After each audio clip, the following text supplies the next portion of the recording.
Hey guys, I'm gonna wait and see if people log in. This is the preliminary awkward moment on a Facebook Live when you're waiting to see if anyone's gonna log on.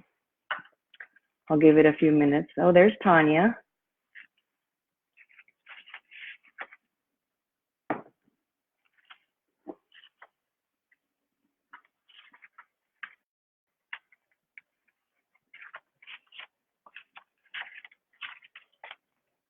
I'll just wait like 1 or 2 more seconds and see if anyone joins. And if not, you guys will see this recorded. So hopefully you'll benefit from the material. And you'll see cats coming in and out of the video, as you can see. Hopefully they won't walk right in front of my computer.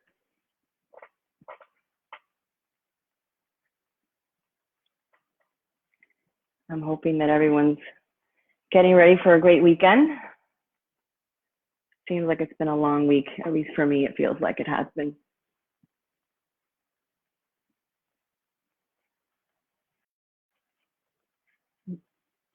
Hi, Amy.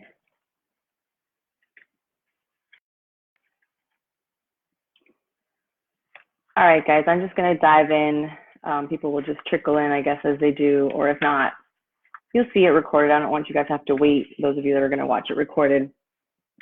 So my name is Ivette Goicudia. You may have seen me post here and there on this page, and now you know how to pronounce the name. Hi, Ibrahim. Super excited to see you there. So just a little, hi, Yvette and Kat. So just to tell you a little bit about myself. Hey, Venda. I'm the director of coaching at WAG, and I basically manage the staff, quality control, anything related to education of the staff, and I also manage our certification programs, which I don't know if you, but July 17th, we're launching individual certification, so try to get on that if you can. Hey, Ibrahim. And I also help manage the affiliate program as well. So just lucky to have this job. It's awesome. I love it. Hey, SJ. So I have some notes here just to make sure I don't miss anything. When I was thinking about today's topic, I know that we've talked about the scale before, and I think it's one of those things that we all love, right? Probably most of you are here. The reason you joined WAG was to see that scale go down. So I'm no different. I'm a coach. I've been a coach for years. I've been a client for years. I still check in every week. My coach is a D, so she knows more than anyone the battle that I've had with the scale. And just recently, I realized why that battle was there. So I thought maybe I should just share that. Hey, Holly, maybe I should just share that here with the team, and hopefully it'll help you guys as you have your own battles with the scale. So I was thinking just where this all started. That's kind of how I started to resolve this situation I had with the scale. So just to give you a little bit of background of and you're seeing the cat here playing with the blind thing. Just to give you a background of my experience with nutrition and fitness in general, not so much my knowledge of nutrition, but just my experience with my relationship with nutrition. It started basically when I was 8, 9 years old, and I started dancing ballet. So I was a classical ballerina for about 25 years. And as I grew in my ballet career, I started what they called the junior company and then the company. So I danced semi-professionally. So at the age of 14, every Saturday I had to weigh in the morning. So as a result of that, Friday night, I didn't want to eat. So I never had an eating disorder in the sense that I was binging or purging or anything like that. But the fact that I didn't want to eat dinner the night before, that's obviously not necessarily healthy behavior for a 14-year-old. So that's kind of where that started. I remember when I was 15, I went to an audition, and it was for a summer program in New York. The first thing they did was they would line you all up facing forward, turn you around, and then they would look at you, ask you to turn around again, and they would say, okay, you, and you, out. So before you even did a plie, you were out just because of what your body looked like. So that's kind of the environment that I grew up in. And so from there, fast forward, I got into fitness, typical Globo Gym stuff. Then I went on to spinning, and then I landed in CrossFit. Kind of like everybody does after CrossFit, I went into Olympic lifting, or at least most people they go to Olympic lifting is from CrossFit. So Olympic lifting is a weight class sport. So here I am again in a situation where I have to weigh a specific amount. And I almost quit because of that, because I found myself again trying to, be a specific number on the scale. And I didn't want to stress myself out about that. I had left that behind me. But I love lifting, and I love the technical aspect of lifting. I'm on a platform in front of people when I compete. So again, it's very much like my ballerina days. So this is what made me come to WAG, is basically to gain control of that and to be able to not have to worry about for a meet, just to kind of live at my weight and be happy, right? That's what I thought was going to happen. So when I started with WAG, Adi is my coach, and I wanted to from 64 kilos to back to 58 kilos, which was my kind of my happy place. So after the first day with her, I gained a pound, and I frantically emailed her like, what the heck is going on? I've gained a pound. I thought I told you I wanted to lose weight, right? So I was like a hell client for her. But anyway, so I started my journey of cutting, and I finally figured out, once I did what she asked me to do, I started and everything was great again. So I thought. So I got down to 56 kilos, which is a shocker, because I never thought I could, I never thought I had 17 pounds to lose. And one day I hit a PR. I snatched 57 kilos. So I was 156 and I hit 57. And I was like, that body weight snatch, like I surpassed it. I finally did it. If you don't know about Olympic lifting, once you snatch your body weight, it's kind of a big deal. And I guess I forgot to mention, I'm going to be 49 next month. So that was an even bigger deal. I think I hit that when I was 47 or something like that. So it was very exciting to me. I was never athletic, and I had hit like this milestone, like the holy grail, right? The body weight snatch. So after that, the scale became really an obsessive topic for me. I found that, being a 58 kilo lifter wasn't enough for me to live at 58. I wanted to be 56 because I had that 57 snatch. And it didn't really occur to me until one day that as I was snatching, I was like, oh, now today I weigh this much, so I need to snatch at least that much. And that's when it hit me. It's like, that's why this specific number on the scale is such a big deal. And it's so dumb. Like, it just didn't, it had no value, because by doing that, by having that mentality, by not wanting to fill out my weight class, because I still had a good couple of kilos that if I worked the right way, I could gain that as muscle, which means the scale would go up. But it also meant the weight on the barbell would go up because I had more muscle. So here I was limiting my body weight because of a certain lift that I had made, and I was completely killing my potential of just how high my snatch could go, or any other lift for that matter. So again, it's I was limiting my strength, right? By thinking that number on the scale was so important. So it's something that I don't even know how it occurred to me, but just kind of came to me. And it's changed my mentality literally from, one day to the next, where I'm so much more comfortable now with the scale because of that realization. The other thing that kind of hit me was, all right, Yvette, you help all these people make weight. Like, this is your job. You know how to do it. You know why the scale goes up. You know that, water retention, inflammation, if you eat something super salty, if you drink alcohol, these things impact the scale. So why are you freaking out, right? So here I was coaching people, and I wasn't applying that to myself.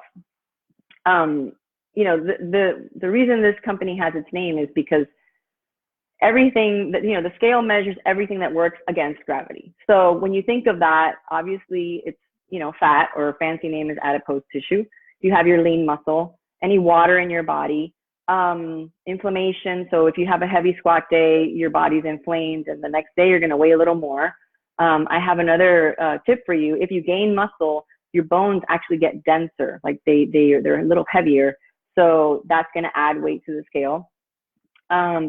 Certain foods, as I was mentioning, alcohol. If you go to a restaurant, no matter how hard you try to track, you really don't know what's in there. If it has a higher sodium, you're going to retain water. So that's going to impact the scale. Lack of sleep, stress, ladies, your menstrual cycle, that can add 10 pounds in a week. And then it could take you 2 weeks to get it back down. And then guess what? You're going to start your cycle again. So this is why we look at average weight and not daily weight. So all of this knowledge that I had or have, and I wasn't using it for myself. So what has all that taught me? Basically, you guys are in a situation now where you're tracking everything you eat, whether you're tracking it, whether you're using the hand method to, the fist for the protein or whatever your methods are. You have all this data. And rather than looking at it and just focusing on the scale data, look at all the data. So use, knowledge is power. You have your coaches. If you're newbies, you have your coaches, and you'll learn this as you go.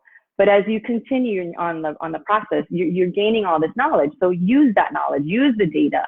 When your weight starts to go up, analyze your data, look at your logs and say, okay, honestly, what did I eat yesterday? What did I do? What did I do differently? Your weight's not going to go up 3 pounds overnight unless something was different. For me, if I have Chinese food, guaranteed the next day I am 3 pounds up. And I mean, I can put money on it that it's going to happen. Learn your trends. So you're gonna learn this over time, which is the beauty of tracking everything and collecting the data, because data doesn't lie. Compare your photos, compare your measurements.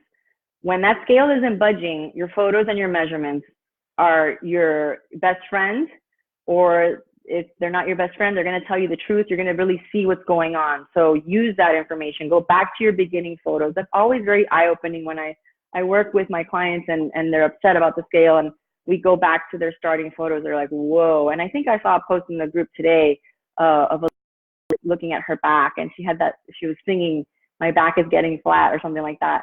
And it was amazing that's like, it's a revelation when you see it in front of you. As you lose weight, as your body leans out, it becomes harder for that scale to move. So keep that in mind as well. Don't compare yourself to someone that this person is losing so much weight a week and you're not. Why not? Well, maybe you're leaner than they are, or there's just so many variables that could impact that. So the other thing that you learn when you're a weightlifter is how easily the scale can be manipulated. And I've done this with people that I've helped make weight. I've done it for myself. You can drink a ton of water. It just, in the simplest terms, it stimulates your hormones to release the water, and then you cut water back, but your hormone is still stimulated to release the water, so you lose more water.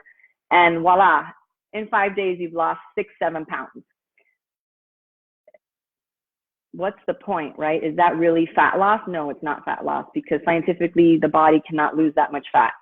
The quick weight loss programs, the nice thing about that is that it gives you a kickstart and you see the scale moving, so it motivates you. So I kind of like that, but it's not fat loss. And that's one thing that we talk about here a lot at WAG is this is not quick weight loss, this is fat loss. So it takes a little bit longer, but you learn the habits along the way to sustain it, and that's what we want for everyone.